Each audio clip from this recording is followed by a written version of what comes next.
This is one area where you can tell the age of a patient. Pag nakita yan mga ganyan na mga kamay, usually matanda na yan. This is more or less permanent because it's your own tissues.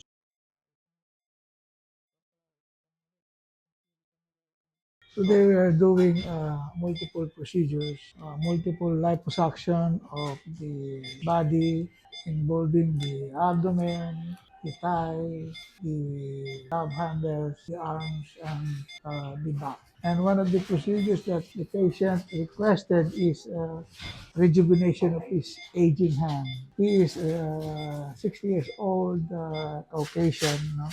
You can see the skin quality is very nice, no? But the veins are very prominent, tendons also. So what we will be doing is we will inject fat, no, which was previously harvested into the hand, cover the prominent veins and the tendons. No? It will also help the wrinkles, no? And because of the lost volume as he aged, wala na yung mga volume niya. So the structures underneath the skin are very visible. No? So this is one area where you can tell the age of a patient. Pag nakita yan mga ganyan na mga kamay, usually matanda na yan.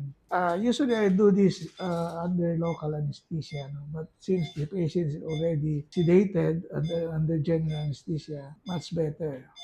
But actually, this is not a painful procedure. I use fine cannulas, no, to insert and just beneath the skin.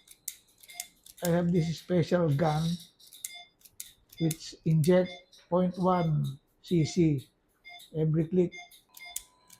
So the amount of fat injected is more or less equal, no, in all areas. Oh, hindi na makita yung brain. I'm planning to inject around 30 cc. Actually, I finished the other side and I injected around how many?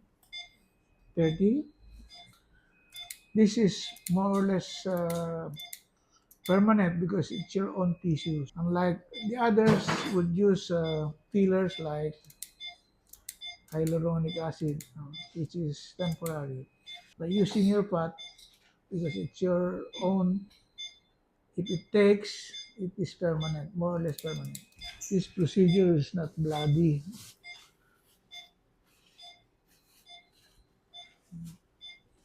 You can easily insert the cannula. You can adhere nanofat grafting to improve the quality of skin. Perfect. This patient had massive weight loss, 45 pounds in the span of 6 months.